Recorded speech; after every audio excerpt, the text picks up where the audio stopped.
I really hope it's not too bright. Damn, I'm hot. These niggas sound crazy. I ain't have a choice but to get in my bag. Took too many losses, I was down on my ass. Now I'm on a different time and yeah, that shit is in the past. When you're back against the wall, there ain't no going back. I'm just trying to put on for my gang, my hood. I know my young niggas feeling misunderstood. Yo, good morning and good night, YouTube. It's your mom's favorite sneakerhead, Mo, aka Breezy, and I'm here with a story time. And this story time is gonna make mad sense as the next few videos come out because I took a solo trip to London and I'm still mind blown. So today is my first day here. I just checked into my hotel, took a shower, refreshed, got dressed, you know what I'm saying, about to go outside. But I had to tell you this story time because I really tried to do a video of me going to London so that, you know, everything would have flowed as far as what I'm doing while I'm out here. But basically the story time is this. Jetblue, you don't do right. That's it. You don't do right. So my birthday was September 4th. Today is officially September 6th. So the plan was birthday September 4th, depart from Atlanta to London September 5th. And I would still get to London on September 6th, which is today. So that didn't fall through. I just happened to get here later than I wanted to on September 6th. So this is basically what went down. September 5th comes, I gotta get up at like 2 a.m. in the morning because my flight departs at 6 a.m. So I'm like, all right, whatever. So with that being said, I had a layover in Boston for 10 hours before I actually left to London. I personally never been to Boston before, so I got my girl to create me a whole itinerary of things to do while I was in Boston for my layover. And basically, because of JetBlue, I didn't get to accomplish none of that stuff. So I'm very irritated. I get to the airport, I get through security, everything probably by like 3:30, something like that, 3:34 the latest. So that means I still had to sit there and wait for my flight to board at, would say, 5:45-ish, so we could leave at 6 o'clock. So at this point, I'm tired as hell. I done turned up all weekend for my birthday. So I'm exhausted. So I'm like sleeping in the airport waiting, whatever. Sitting there realizing that it's like 6 o'clock at this point and they haven't mentioned nothing about us boarding the plane. So I'm like, okay, we must be slightly delayed. Maybe like 6:15, 6:20, the lady comes on the intercom and decides to let us know, like, hey, your flight is delayed. It's going to now be leaving at 7:15. I'm like, cool, that's fine. I'm still going to have enough time to go to Boston, you know, do my thing for a little bit and still come back to the airport and get back in time to go to London, right? Sitting there, 7:15, get there. They hit us with the, we going to delay again for mechanical issues to like 9:15. At this point, I'm like, what? All y'all doing is taking away from my time to go to Boston. But at the same time, I'm not too irritated because I'm like, shit, I can still make it to Boston. I just won't be able to vibe in Boston and I can still make my flight to London.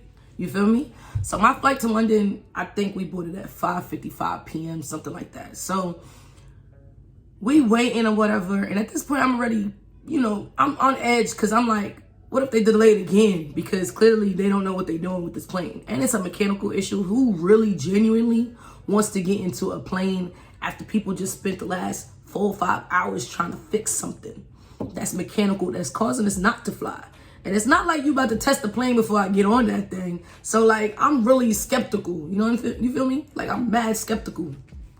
So I decided to go walk up to the front desk or whatever you call them people at the front.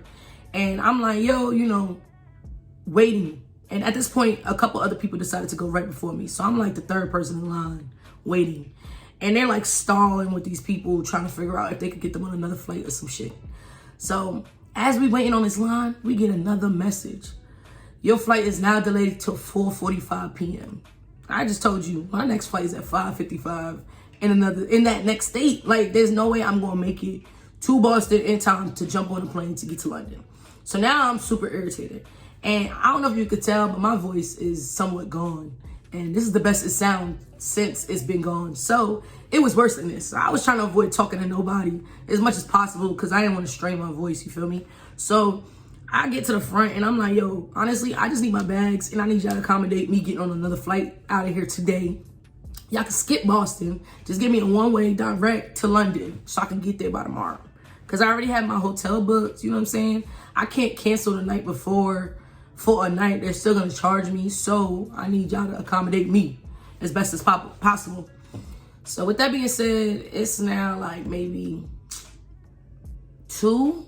So that means I've been in the airport for like 12 hours for real, you feel me? So I'm very irritated at this point. So I go to the front. Thankfully, the dude that helped me in the front, he was mad chill. Like, he kind of was just like, all right, whatever. And then he went on, he's like, if I had to switch the airport for London, would that matter? I'm like, it really don't. I really don't care. Like, just get me to London. So he's like, your flight will be tonight, as in September 5th at 10:25 p.m. I'm like, it's only 2 o'clock at this point. So now I already spent majority of my day in the airport. You telling me I would have to leave to come back to this airport again? I'm like, whatever, I'll take it. What time do I get there? He's like, you get there around like 11:45 their time. Initially, I was supposed to be here around 6 at London time, which would have gave me, you know, a solid full day to vibe out because it takes you damn near a day to get here. Overall, my flight was 8 hours long going direct. The plane they put me on was perfect. It was British Airlines. Vibes. It was comfortable. They fed me. Everything was free. You know what I'm saying? So I'm not complaining too much on that. But Jetblue, you can suck my dick for real. Because y'all pissed me off. It was the lack of urgency with the workers that really pissed me off. Because they wasn't telling us nothing. Like, we just kept getting random notifications on our phone. Like, oh yeah, this joint delayed. After we sitting here for hours. And then when we talking to the worker, he just like, and it's like, if this was you, you would want somebody to give you a little bit more than, you know what I'm saying? Like, I can understand it got nothing to do with you per se, but just give people something. Empathy, sympathy. You work in customer service. That's like the first things they ask you in your interview. You feel me? So anyway, with that being said, I'm officially in London. Your girl turned 31 and I've always wanted to do a solo trip somewhere. Yes, I do have a fiance and my fiance was so supportive of it and I appreciate her so much for that. During the time of getting ready and prepping for this trip, I've had the most extreme anxiety, and I'm somebody that's not that much anxious, but I am in my head a lot. So my anxiety was like on 10 traveling here. 1, because I've never traveled this far, period, in the world. And 2, because I've never done a trip outside of the country by myself. And like, I've traveled state to state, but I'm always meeting somebody there, you know what I'm saying? But this is my first time going somewhere where I know no one. And I'm just here to see what's up with it. You know what I'm saying? It's like London, why not? You got Paris next door, Barcelona. You got mad stuff next door. So hopefully with the timing that I have, I could accomplish as much as I want to. But if not, I'm not gonna be too sad because I finally made it out here. And now that I'm here, my anxiety definitely died down. So I'm about to see how it's like to travel alone and just kind of like give you guys an idea of, you know, if you should do it or not, my recommendations on if you do it, how to prepare and stuff like that. But yeah, I hope you guys like the story time briefly.